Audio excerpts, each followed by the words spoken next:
Hola, yo soy Erika Correa, soy su profesora de trabajos prácticos de termodinámica técnica correspondiente a la carrera de Ingeniería Electromecánica de la Universidad Tecnológica Facultad Regional Mendoza, y lo que vamos a repasar en esta grabación es la resolución del trabajo práctico número 3, que corresponde a los contenidos de la unidad 4 de la materia, y como siempre, para comprender acabadamente los resultados y las consecuencias de la resolución de estos problemas, les recomendamos leer la bibliografía que utiliza la cátedra, Yunus Engel, Moran Shapiro, y también las guías de estudio confeccionadas por la parte teórica, para comprender acabadamente los alcances de estos ejercicios. Bueno, vamos a dar inicio al trabajo práctico número 3. El primer problema dice: en un recipiente de 6 metros cúbicos que está lleno de agua saturada a 8 bar, determinar el calor que tiene que ceder para que su presión baje a 2 bar y la cantidad de líquido y vapor que hay en el estado final. Como siempre, vamos a reflexionar con qué tipo de sistema, cómo son los límites de ese sistema y cuáles son las transferencias o los procesos que se están llevando a cabo en el sistema que estamos estudiando, para poder definir con precisión cuáles van a ser los considerandos, las hipótesis y las ecuaciones que vamos a utilizar, o los balances de energía que vamos a utilizar nosotros para resolver el problema. ¿Qué tipo de sistema tenemos? Primero, yo tengo un sistema que voy a considerar de tipo real. ¿Por qué? Porque estoy trabajando con agua saturada, entonces el conocimiento de todas las propiedades termodinámicas que determinan punto a punto la condición de ese sistema, yo la puedo obtener de tabla. Y nosotros sabemos que los valores de las tablas son valores obtenidos experimentalmente, es decir, son valores reales. Entonces nuestro sistema lo vamos a resolver como si fuera un sistema real, que se comporta de modo real.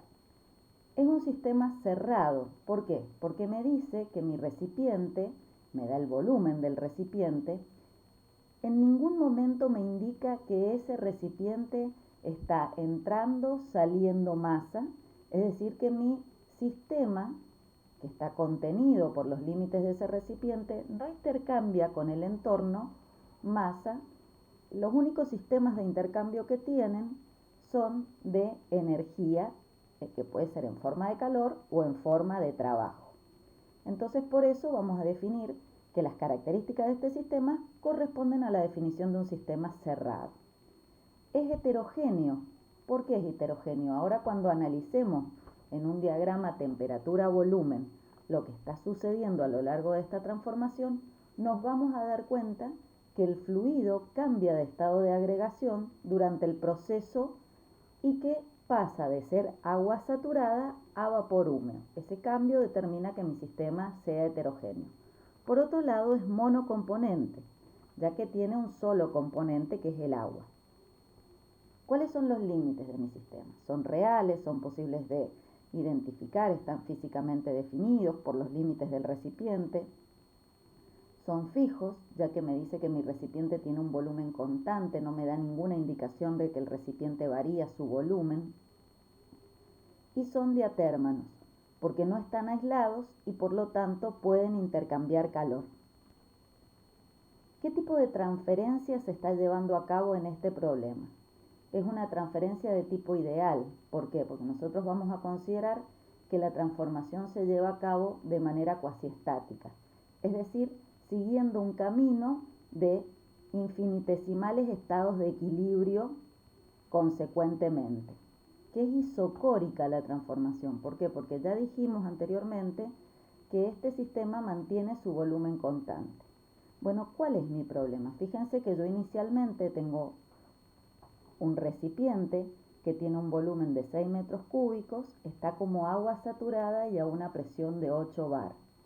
Es decir, en el estado inicial, si yo graficara mi problema en un diagrama temperatura-volumen, y recordemos, esta es la curva correspondiente a la curva de saturación, y estas son las curvas correspondientes a las isobaras, es decir, condición de transformación en presión constante, me dice que mi fluido en el estado inicial está a 8 bares, por lo tanto está en la isobara de 8 bar, es decir, 800 kilopascales, y en una condición de agua saturada, es decir, que está sobre la curva de saturación, a la derecha, a la izquierda de la curva de saturación. En esa condición va a empezar a intercambiar calor con el entorno, de manera tal de que su presión descienda a 2 bares. Como mi recipiente es rígido, la única posibilidad de transferencia que tiene mi sistema, es decir, el fluido que está contenido adentro del recipiente, es disminuir su presión. Fíjense que si esta es la isobara correspondiente a 8 bar, la isobara correspondiente a 2 bares tiene que estar por debajo de la que corresponde a 8 porque es menor. Y eso ya me indica que necesariamente va a tener que estar a menor temperatura. Como mi fluido va a estar a menor presión y por lo tanto a menor temperatura, y su única posibilidad de intercambio por tener el volumen constante es hacer esa transferencia de calor a volumen específico constante, porque recuerden que este sistema cerrado, la masa permanece constante y el volumen total del sistema, al ser constante, volumen específico es la relación entre el volumen total del sistema y la masa del sistema. Esta transformación va a ser a volumen específico constante. ¿Qué implica eso? Que el volumen en el estado 1, el volumen específico y el total, al igual que la masa, en el estado 1 va a ser igual al volumen en el estado 2.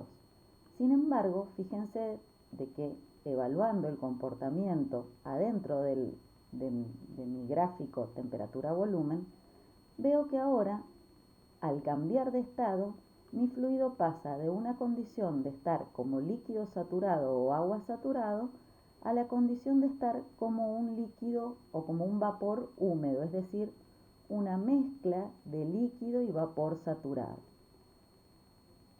Como hace referencia este trabajo práctico número 3, que es calor, trabajo y primer principio para sistemas cerrados, vamos nosotros a aplicar el balance de energía para un sistema cerrado. ¿Qué nos dice el balance de energía para un sistema cerrado? Nos dice que todas las variaciones de energía del sistema, que están compuestas por la variación de energía interna, la variación de energía cinética, la variación de energía potencial, son iguales a las cantidades de calor y trabajo intercambiadas por mi sistema. Yo, en este sistema, voy a suponer que no hay variaciones significativas ni de energía cinética ni de energía potencial. Por lo tanto, entre el balance de las energías que intercambia mi sistema, solo voy a considerar la variación de energía asociada a la variación de energía interna, y me va a quedar que la variación de energía interna es igual a las cantidades de calor y de trabajo intercambiadas. ¿Cómo? El volumen de mi sistema a lo largo de la transformación permanece constante y las posibilidades de intercambio de trabajo mecánico están asociadas a la variación del volumen del sistema, vamos a decir que entonces en este caso nosotros no tenemos intercambio de trabajo. Por lo tanto, lo que me pide el problema es que es estimar la cantidad de calor intercambiada por el sistema al pasar desde un estado 1 hasta el estado 2, la voy a interpretar como la variación de energía interna total de mi sistema. Como yo los datos de energía interna en el estado final y en el estado inicial lo voy a leer de la tabla de vapor de agua en las condiciones a que corresponda y con las consideraciones que tenga que hacer necesarias, lo que leo de la tabla, si ustedes se fijan en las tablas de vapor, son unidades de energía interna como kilojoule por kilogramo. A eso lo denominamos como energía interna específica.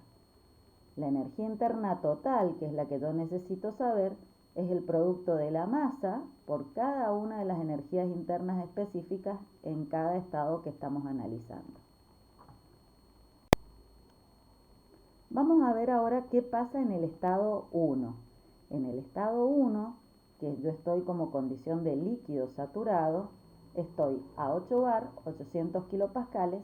¿Y con qué tabla voy a trabajar? Voy a trabajar con la tabla A5, que corresponde a la condición de líquido o vapor saturado, solamente que voy a tener cuidado de leer siempre la columna que corresponde al líquido saturado en esa condición. Recuerden que cuando estamos en los límites y dentro de los límites de la región de la curva de líquido y de vapor saturado, nosotros necesitábamos una y solo una variable para definir el estado termodinámico de la sustancia. Por lo tanto, solamente con el dato de presión yo voy a ingresar a la tabla y voy a saber que a la presión de 800 kilopascales le corresponde una temperatura de saturación de 170,41 grados Celsius, y que es lo que va a tener el líquido saturado con el que yo estoy trabajando en la condición 1, y también el fluido a lo largo de toda su transformación hasta que alcance la condición de vapor saturado. Es decir que yo ya sé que este líquido comprimido, además de estar a 800 kilopascales, como está saturado, está a 170,41 grados. ¿Cuál será su energía interna? La leo de la tabla donde dice energía interna específica, fíjense que está en kilojoule por kilogramo, y van a ver que corresponde a 719,97 kilojoule por kilogramo. ¿Y cuál será el volumen específico que se va a mantener constante en la transformación? Es el que leo correspondiente al volumen específico del líquido saturado, es decir, 0,001115 metros cúbicos por kilogramo. ¿Qué va a pasar en el estado 2? En el estado 2 yo estoy adentro de los límites de la curva. Recordemos que habíamos dicho que como masa y volumen permanecían constantes, esta era una transformación isocórica, por lo tanto era una descompresión, es decir, baja la presión, pero a volumen constante o a volumen específico constante.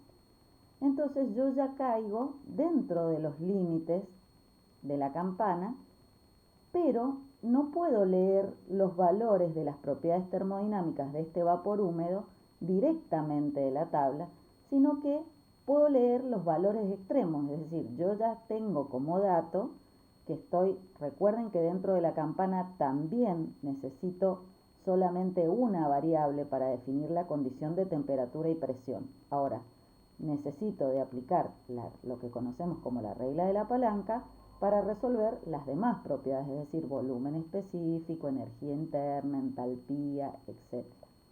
Entonces nosotros vamos a estar ahora en la condición 2 a 2 bar, es decir, 200 kilopascales, y vamos a tener mediante la regla de la palanca que determinar a qué título nos encontramos y cuál es el valor de la energía interna en este punto. Recordemos que la energía interna de este punto la vamos a sacar aplicando la regla de la palanca como un producto, si esto es X, es decir, el título que tiene la mezcla en este punto, nosotros estamos apoyados en este brazo, sería X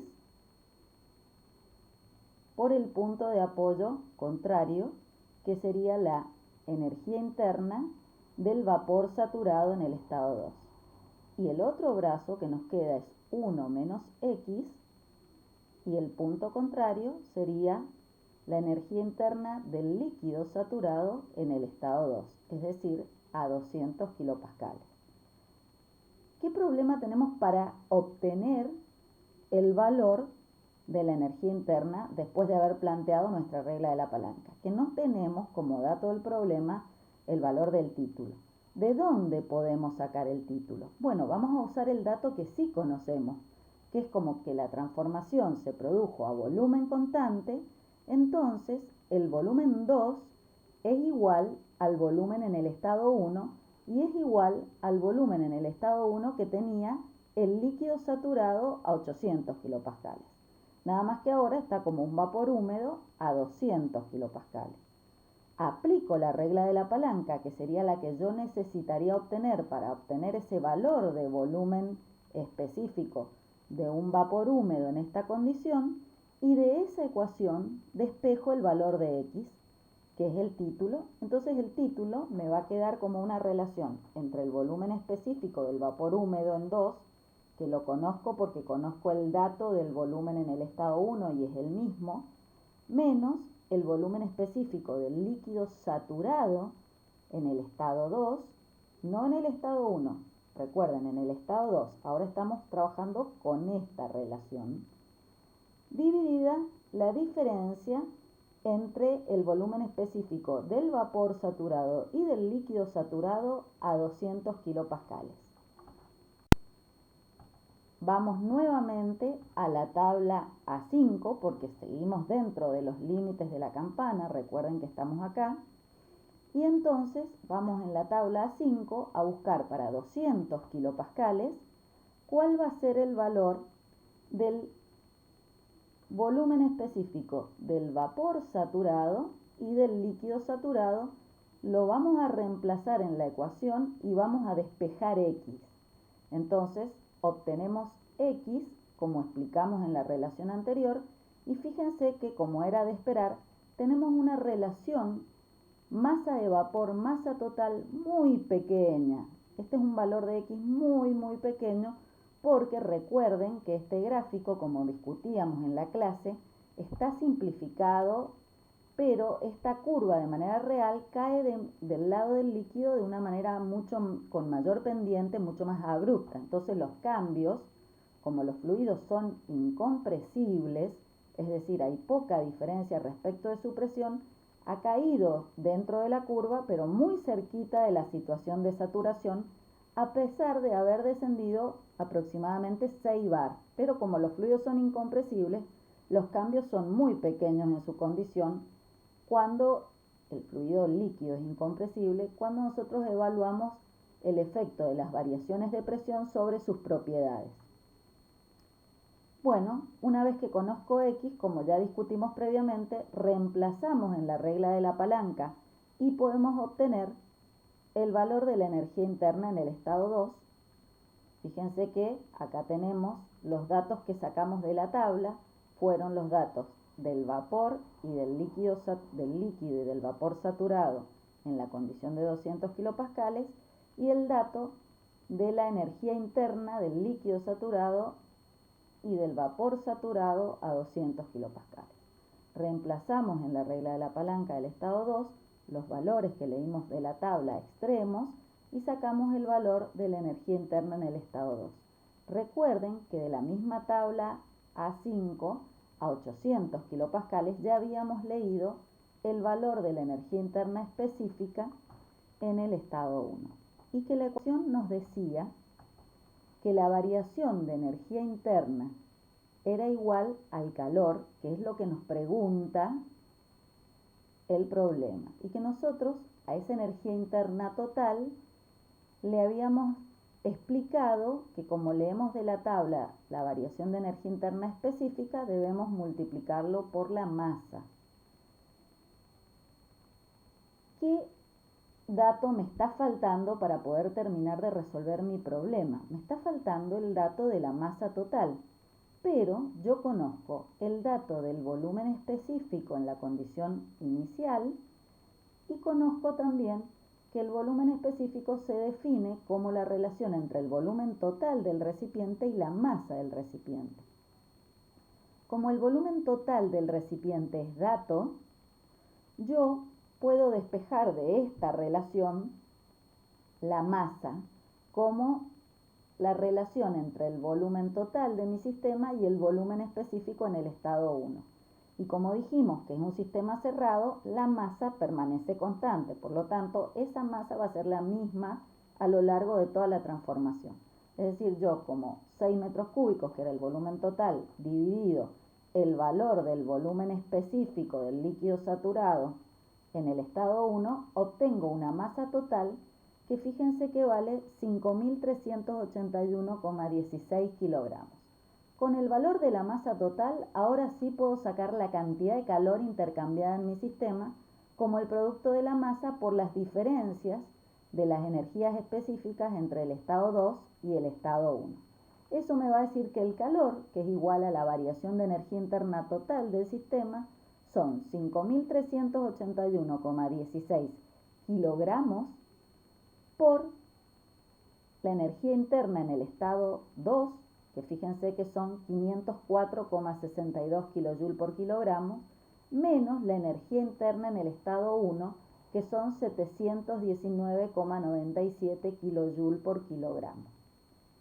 Fíjense que la energía interna en el estado 2 es menor que la energía interna en el estado 1, y eso es consecuente con lo que ustedes vieron de la teoría, donde analizaban que para los gases ideales la energía interna era prácticamente dependiente de únicamente de la temperatura. Disminuye la temperatura, disminuye la energía interna. Y con esto ustedes ven que la tabla les da esa indicación. Entonces, como consecuencia de que la energía interna en el estado 2 es menor que la energía interna en el estado 1, ustedes tienen un valor negativo del calor. De acuerdo a la convención de signos que ustedes estuvieron discutiendo en los conceptos teóricos, sabemos que el calor negativo indica que el sistema pierde calor hacia el entorno, es decir, que ese calor sale de mi sistema. Recuerden que la convención de signos es que el calor es positivo cuando ingresa al sistema y negativo cuando se va del sistema. Y el trabajo es inverso al calor, es decir, que el trabajo es positivo cuando el sistema lo hace sobre el entorno y negativo cuando el entorno lo hace sobre el sistema.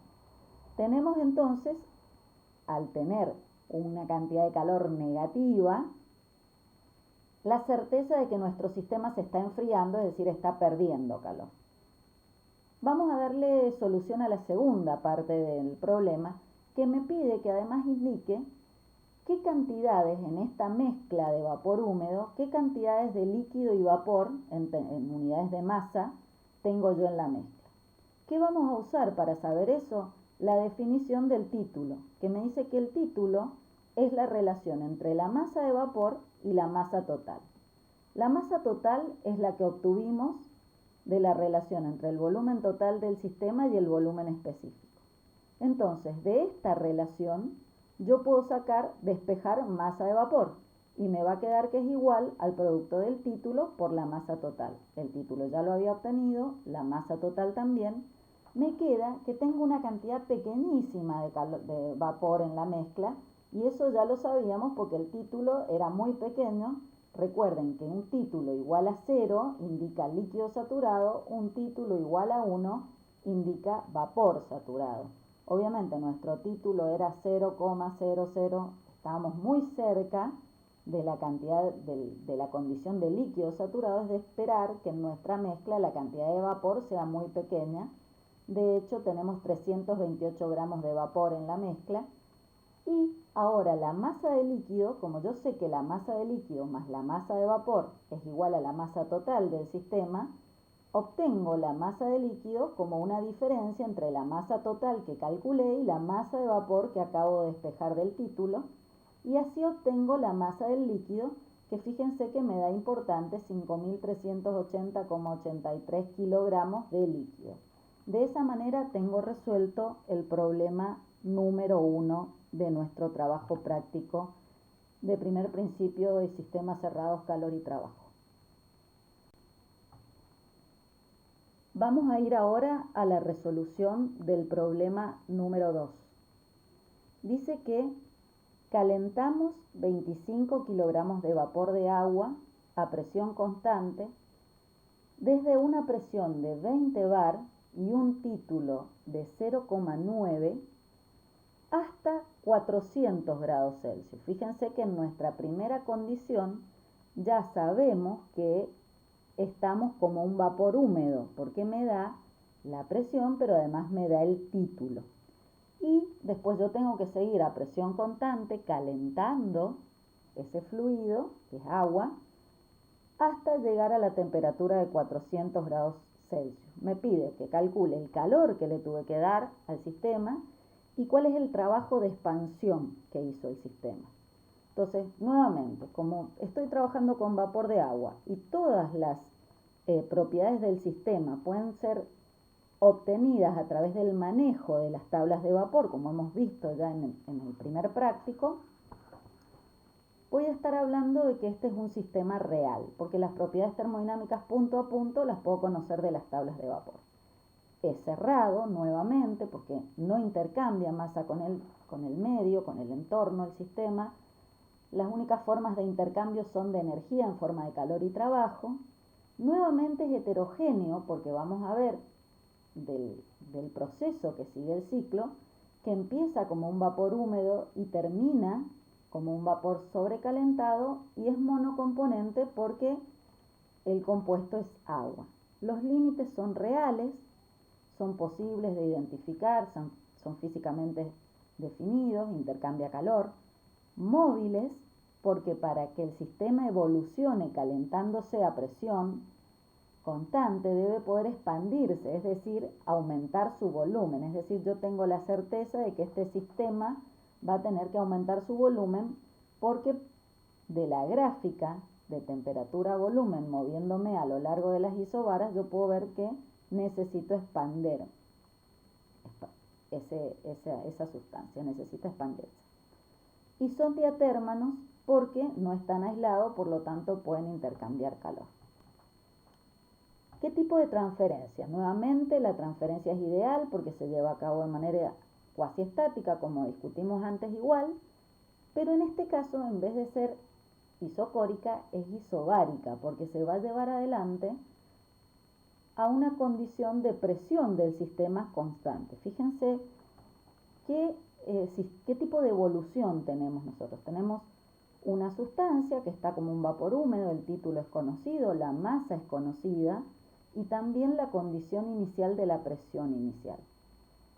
Esa presión que tiene mi sistema en esa condición es la presión de equilibrio para el estado del sistema en relación a la presión atmosférica y a la presión que ejerce el peso del pistón.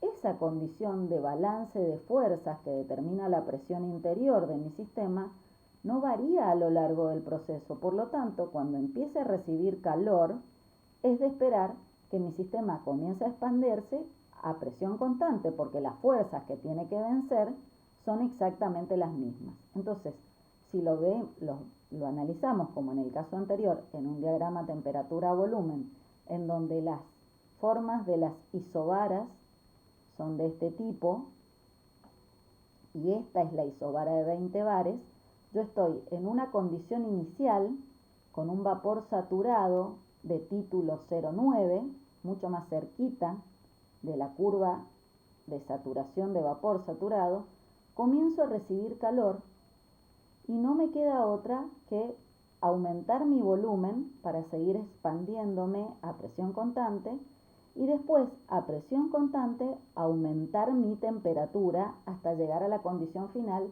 que me dice que son los 400 grados Celsius. Fíjense que me puedo dar cuenta de esa evolución, que comencé como un vapor saturado, como un vapor húmedo, una mezcla de líquido y vapor saturado con un título de 0,9, y evolucioné absorbiendo calor hasta alcanzar la condición de saturación y después seguir calentándome con calor sensible hasta aumentar la temperatura a 400 grados Celsius a presión constante.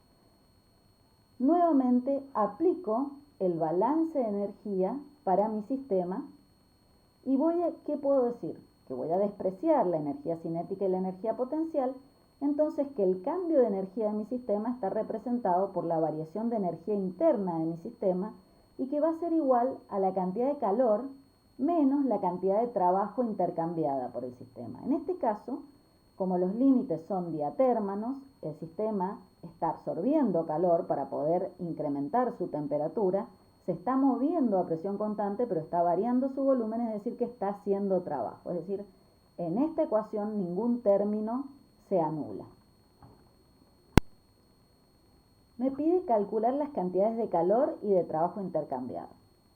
Yo sé que el sistema cerrado intercambia trabajo mecánico con el entorno cuando hay variación de volumen y que ese trabajo mecánico puede ser representado como la integral entre el volumen del estado 1 y el volumen del estado 2 de la relación de la presión por el diferencial de volumen. En este caso, como la transformación es a presión constante, la presión sale afuera de la integral, por lo tanto, el trabajo mecánico me queda como un producto de la presión por la diferencia de volúmenes entre el estado 2 y el estado 1.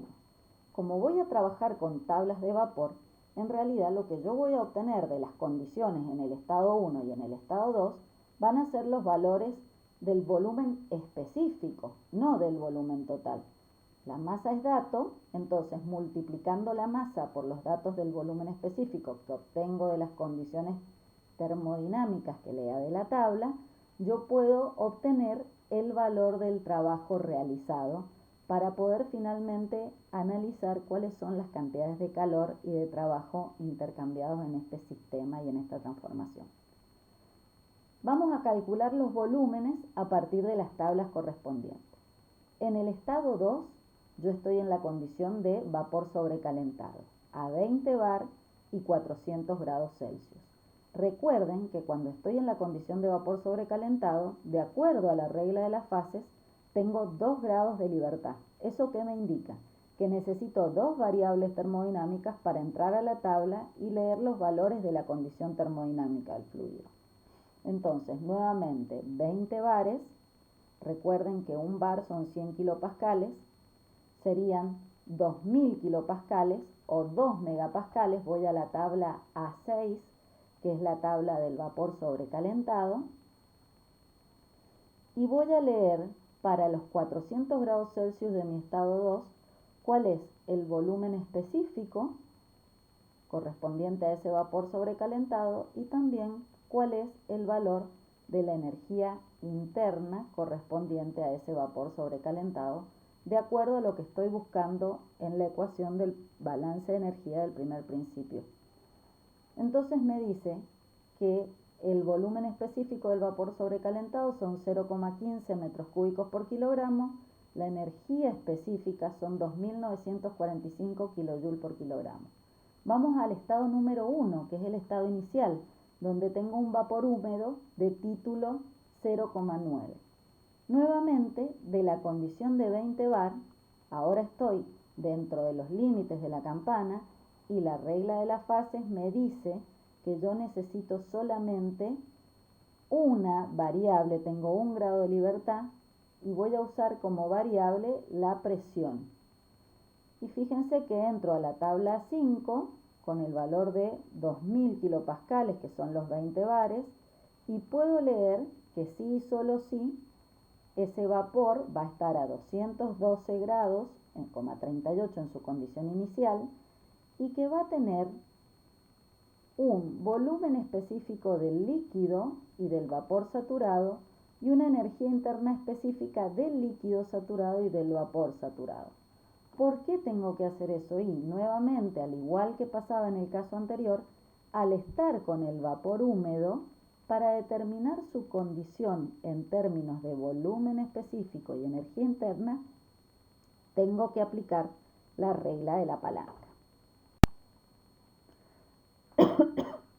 Entonces, el volumen específico en el estado 1 va a ser el producto de X por el volumen específico del gas a 20 bares en el estado 1, más 1 menos X por el volumen específico del líquido saturado a 20 bares.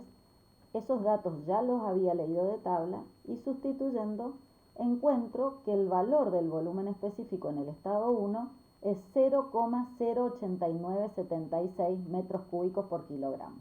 Fíjense que este valor, y eso siempre háganlo para ver si los datos que están obteniendo, si las cuentas que han hecho les da bien, al tener un título de 0,9 es de esperar que el volumen específico de este vapor esté más cerca del valor del volumen específico del vapor saturado que del valor del volumen específico del líquido saturado, porque tiene 0,9. Acá vemos que al menos el resultado que hemos obtenido sigue esa relación. Y ahora, como ya tengo los volúmenes específicos en las dos condiciones y la masa, que son 25 kilogramos, es dato de mi sistema y la presión también es dato, puedo sacar el valor del trabajo mecánico del proceso o de la transformación 1,2, que sería la presión, que serían 2000 kilopascales, por 25 kilogramos, que es la masa, por la diferencia entre el volumen específico en el estado 2 y el volumen específico en el estado 1. De esa manera me va a indicar que yo tengo un valor de trabajo de 3071,8 kJ. Fíjense que es positivo, correspondiente a que como el sistema se expandió, el sistema hizo trabajo sobre el entorno, entonces el sistema entrega trabajo, el valor es positivo.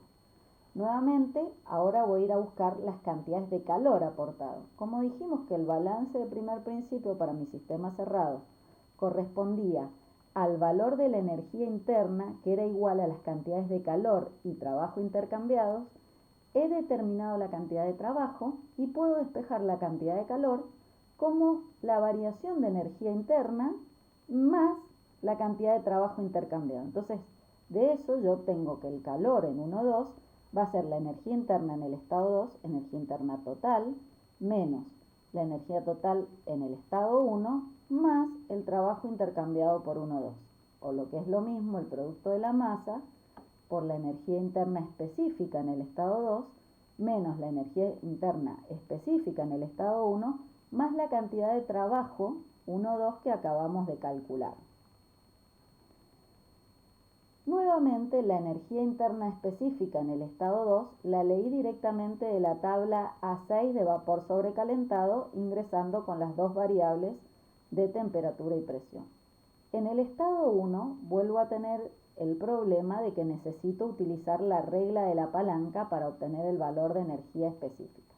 Como ya había obtenido de la tabla A5 los valores de energía interna del líquido y vapor saturado a 20 bar, entonces voy a reemplazar esos valores en la regla de la palanca y voy a obtener la energía específica en el estado 1 como 2429,80 kJ por kilogramo. Voy a reemplazar ese valor de energía específica en el estado 1 y voy a poder calcular ahora también la otra incógnita del problema, que es la cantidad de calor intercambiada. Fíjense que son 25 kilogramos por la diferencia de la energía específica interna específica en el estado 2 y en el estado 1, más la cantidad de trabajo que el sistema hizo sobre el medio. Eso me dice que necesito una cantidad de 15.974 kJ aportarle a mi sistema para que el sistema utilice esa cantidad de energía en realizar un trabajo positivo sobre el entorno y además incrementar su energía interna entre el estado 1 y el estado 2, elevando su temperatura. Bueno, de esa manera hemos terminado con el trabajo, con el problema 2 del trabajo práctico número 3. Vamos a continuar ahora con la resolución del problema número 3, que me dice lo siguiente. Dice que dos depósitos están conectados mediante una válvula. Uno de ellos contiene 2 kilogramos de gas monóxido de carbono a 77 grados Celsius y 0,7 bar. El otro contiene 8 kilogramos del mismo gas de monóxido de carbono a 27 grados Celsius y 1,2 bar. La válvula se abre y los gases se mezclan mientras reciben o intercambian energía por transferencia de calor con el entorno. Me dice la temperatura final de equilibrio, que son 42 grados Celsius, y me pide que usando el modelo de gas ideal determine cuál es, así como me da el dato de la temperatura final, me pide que determine cuál es la presión de equilibrio final y cuál es la transferencia de calor que se lleva a cabo en el proceso. Las incógnitas a encontrar son la presión final y la transferencia de calor. A continuación vamos a dibujar un esquema del proceso, vamos a recopilar los datos conocidos y a caracterizar sistema, límites y transformación para iniciar con la resolución.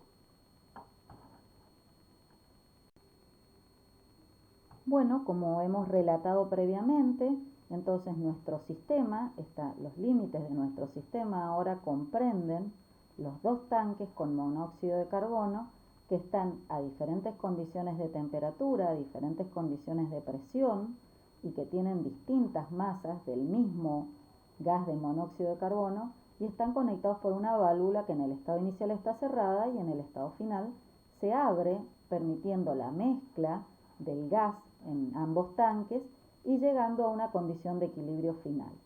¿Qué tipo de sistema es? Este es un sistema ideal, ya que su comportamiento lo vamos a modelizar mediante el modelo de gases ideales. Es cerrado porque no intercambia masa. Fíjense que en los límites de mi sistema no hay ninguna entrada ni salida de masa a través de los límites del sistema. Solamente tiene la posibilidad de transferir o intercambiar con el entorno energía en forma de calor y de trabajo. Es un sistema homogéneo porque el fluido se encuentra en un solo estado de agregación, es gas, a lo largo de todo el proceso, y es monocomponente porque lo vamos a considerar monóxido de carbono como una sustancia pura.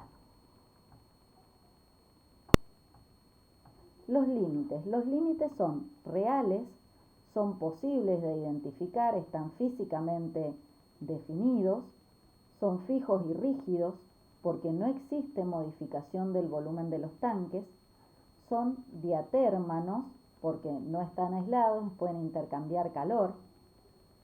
¿Qué tipo de transferencia? Es una transferencia ideal porque, como todas las que venimos viendo, se van a producir de manera cuasi estática, es decir, siguiendo un conjunto de estados de equilibrio secuencial, y en este caso nuestra transformación es de tipo a volumen constante, es decir, isocórica, porque sucede a volumen constante del sistema. Fíjense que de los límites que hemos definido, nunca nuestro sistema cambia de volumen. Los tanques siguen teniendo entre el estado inicial y el estado final el mismo volumen. ¿Qué consideraciones o hipótesis estamos haciendo? Estamos pensando que la cantidad total de monóxido de carbono, como es un sistema cerrado, se conserva constante entre el inicio y el final de la transformación, que vamos a modelar el gas como un gas ideal, que el gas en cada depósito está inicialmente en equilibrio y en el estado final es un estado de equilibrio también, que no hay transferencia de energía hacia o desde el gas mediante trabajo, porque no hay variación de volumen, y que no hay cambios de la energía cinética y potencial. Recordemos que con esas condiciones, nosotros la cantidad de energía intercambiada por nuestro sistema la podíamos contabilizar como igual a la variación de energía interna, que va a ser igual a las cantidades de calor y de trabajo intercambiadas por nuestro sistema. La primera pregunta que me dice es ¿cuál es la presión de equilibrio en el estado final? Que le vamos a llamar presión final, PF, y la vamos a determinar aplicando a la totalidad de mi sistema el modelo de gas ideal. Recuerden que nosotros teníamos que, en el modelo de gas ideal, el producto de la presión por el volumen era igual a la masa por la constante particular del gas por la temperatura final, y siempre que trabajamos con gases ideales, trabajamos con gases ideales o reales, perdón. Siempre que trabajamos con gases, trabajamos con temperaturas absolutas, es decir, este dato de temperatura tiene que estar en Kelvin. En esta ecuación, nosotros del modelo de gas ideal despejamos la presión, entonces la presión final va a ser el producto de la masa por la constante particular por la temperatura final dividido el volumen de mi sistema. M hace referencia a la suma de las cantidades iniciales de las masas presentes en los dos depósitos, porque M es la masa total y mi sistema, que es un sistema cerrado, tiene masa constante, es decir, que al inicio y al final la masa va a ser la misma, va a ser la suma de la masa en el depósito 1 más la masa en el depósito 2. Volumen es la suma de los volúmenes de los dos depósitos. Temperatura final es dato y es la temperatura de equilibrio, que me dice que son 42 grados Celsius, es decir, 315,15 Kelvin.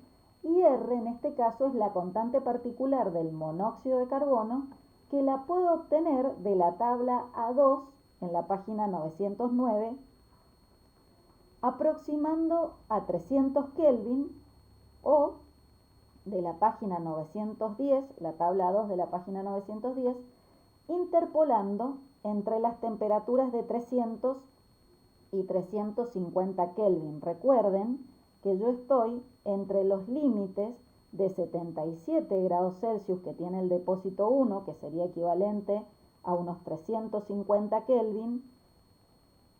Después me dice que el depósito 2 tiene una temperatura de 27 grados Celsius, que serían aproximadamente los 300 Kelvin, y que la temperatura final, que es de 42 grados, sería un semejante entre 315 Kelvin. Es decir, que la transformación total de mi sistema se está moviendo entre 300 y 350 Kelvin.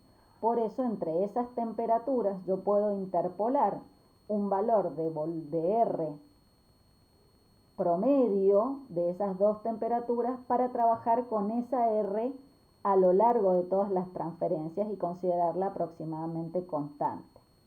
Entonces, la ecuación número 1 me va a quedar que la presión final es igual a la suma de la masa en el tanque 1 más la masa en el tanque 2 por la constante particular, que la puedo sacar o aproximando R a los 300 Kelvin o interpolando como un promedio de la tabla A2, pero en la página 910. Y también la temperatura final es dato, y el volumen lo voy a sacar como la suma del volumen total del tanque 1 y el tanque 2. Recordemos que como yo tengo los datos de la presión, la sustancia, la masa y la temperatura en cada uno de los tanques, aplicando el modelo de gas ideal, yo puedo obtener el volumen total de los dos tanques.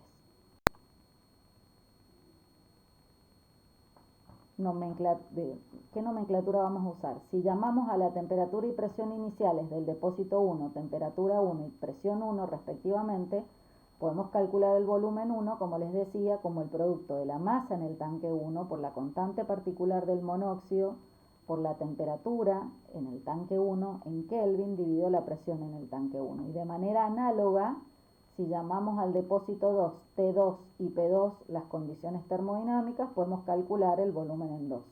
Entonces reemplazamos esos valores en la ecuación 2, y si hemos usado una constante particular promedio o una constante particular igual, asemejándola en todas las condiciones, podemos cancelar de la ecuación la constante particular. Si no, la podemos calcular individualmente y no pasa nada. Esto es una simplificación matemática del problema, y como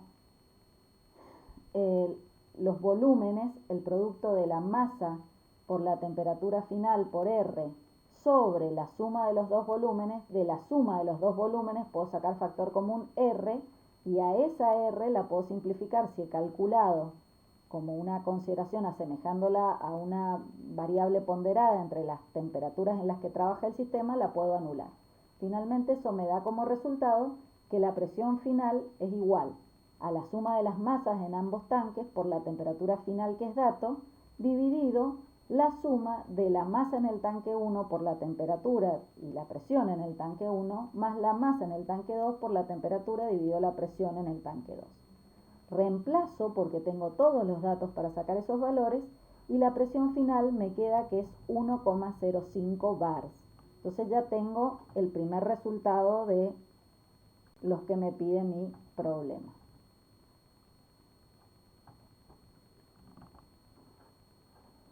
La transferencia de calor puede calcularse mediante el balance de energía para un sistema cerrado, que recordemos que habíamos dicho que la variación total de energía era igual a la variación de energía interna del sistema más la variación de energía cinética más la variación de energía potencial, eran equivalentes, la variación de energía en mi sistema era equivalente a las cantidades de calor y de trabajo intercambiadas por el sistema.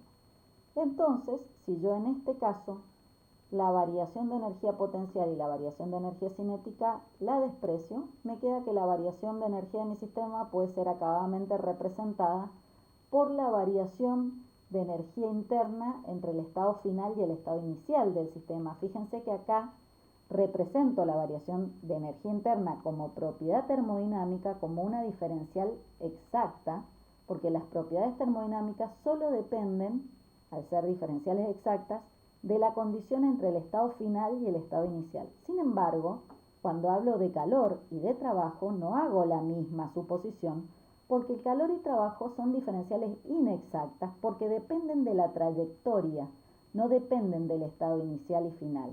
Entonces, por decir que de acuerdo a las hipótesis que hicimos en el inicio del problema, como no hay transferencia de energía desde o hacia el gas en forma de trabajo mecánico, porque fíjense que dentro de los límites de mi sistema no hay variación de volumen, el volumen total al inicio y al final es la suma de los volúmenes de cada tanque, y como tampoco hay cambios en las energías cinéticas y en la energía potencial, ahora el balance de energía para mi sistema me queda que la variación de energía interna es igual a la cantidad de calor intercambiada por mi sistema, que es la segunda incógnita de mi problema.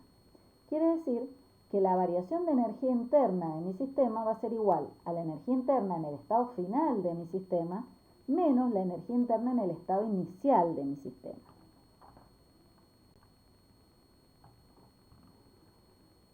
Como la energía interna es una propiedad termodinámica, por lo tanto podemos afirmar que es una función de estado diferencial exacta, como venimos discutiendo, entonces la variación de energía interna del sistema se obtiene a partir del valor de la diferencia de energía interna del sistema al inicio y al final del proceso. Como nuestro sistema está formado por dos subsistemas, y esto es una diferencial exacta, que evolucionan, los dos subsistemas evolucionan desde un estado inicial hasta un estado final, yo puedo considerar que como esto es una propiedad del sistema, la variación de energía total del sistema entre su estado final y su estado inicial va a ser la variación de energía interna del tanque 1 entre su estado final y su estado inicial, más la variación de energía interna del tanque 2 entre su estado final y su estado inicial. ¿Qué otro considerando interesante tengo que hacer para este caso en el que yo estoy trabajando con gases? Yo tengo que por definición de calor específico a volumen constante para gases ideales, que el calor específico a volumen constante para los gases ideales es igual a la variación de la energía interna respecto de la temperatura del sistema a volumen constante. ¿Qué puedo decir yo de esta relación o de esta definición de calor específico a volumen constante? Puedo decir que entonces que la diferencial de energía interna será igual al producto del calor específico a volumen constante por la diferencial de temperatura del sistema o la variación de temperatura de mi sistema. Como esto está puesto en términos de energía específica, para obtener la variación de energía total de mi sistema, multiplicaré la masa de mi sistema por el calor específico a volumen constante por el diferencial de temperatura, o lo que es lo mismo, masa por CB por delta T entre la temperatura en el estado final y la temperatura en el estado inicial, siempre trabajando en Kelvin. Es decir que, volvemos a retomar que para calcular la cantidad de calor intercambiado de mi sistema, voy a hacer la suma de la variación de la energía interna del estado inicial al final del tanque 1 y del tanque 2. Eso en ecuación, ¿qué me quedaría? Que la masa del tanque 1 por el volumen específico del dióxido de carbono en el tanque 1 menos la temperatura final del tanque 1 multiplicado por la diferencia de la temperatura final en el tanque 1 menos la temperatura inicial en el tanque 1 más, ahora vamos a ver la variación de energía interna en el tanque 2, que sería igual a la masa del tanque 2 por el volumen específico del monóxido de carbono en el tanque 2 por la temperatura final del tanque 2 menos la temperatura inicial del tanque 2. Y eso, la suma de esas dos diferencias, es igual a la cantidad de calor intercambiada por mi sistema. Entonces, ahora directamente yo puedo resolver la ecuación que necesito para obtener la cantidad de calor intercambiada por todo lo que he considerado mi sistema como la suma de los dos subsistemas. Los datos de la masa y la temperatura final e inicial para ambos tanques son datos del problema. Nos queda determinar el valor del volumen específico del metano para un sistema donde el tanque 1 evoluciona desde 350 Kelvin a 315 Kelvin y el tanque 2 evoluciona desde 300 a 315. Fíjense que en el tanque 1 se enfría, mientras que el tanque 2 se calienta. Cuando observamos los valores de volúmenes del calor específico del metano de la tabla A2 en la página 910, fíjense que acá tenemos los valores de calor específico a presión constante, calor específico a volumen constante, y el valor de la constante adiabática, que más adelante lo vamos a trabajar en las transformaciones adiabáticas, y tenemos la diferencia entre 300 y 350. Si vemos eso para el caso de la sustancia con la que estamos trabajando, que es el monóxido de carbono, vemos que la diferencia, si bien recuerden que los calores específicos, tanto el calor específico a presión constante como el calor específico a volumen constante, varían con la temperatura, es decir, se modifican con la temperatura, en este rango de temperaturas nosotros vemos que la variación es muy pequeña. Entonces podríamos trabajar para ambos tanques con un valor de volumen específico promedio que fuera el promedio de los valores entre los cuales se mueven las transformaciones, es decir, con un promedio entre 0,744 y 0,746. Entonces, vamos a ver que si bien el CB varía con la temperatura, en este problema podemos considerarlo prácticamente constante para ambos sistemas y vamos a tomar su valor como una media entre los límites en los cuales los sistemas se mueven, que sería 0,745. Y ese mismo CB lo voy a considerar tanto para el tanque 1 como para el caso del tanque 2.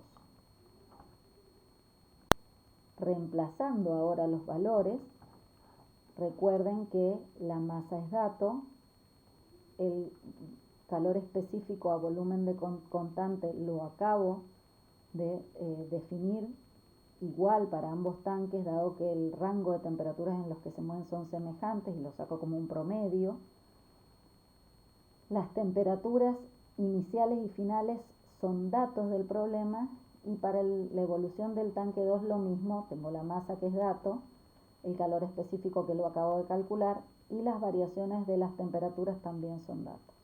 Cuando resuelvo la ecuación del balance del primer principio para este sistema que no intercambia trabajo, solo intercambia calor, y eso da como consecuencia la variación de energía interna del sistema, obtengo que la cantidad de calor intercambiada ha sido positiva, es decir que a pesar de que uno de los tanques se enfría y el otro tanque se calienta, el resultado final es que mi sistema absorbió una cantidad de calor equivalente a 37,25 kilojoules.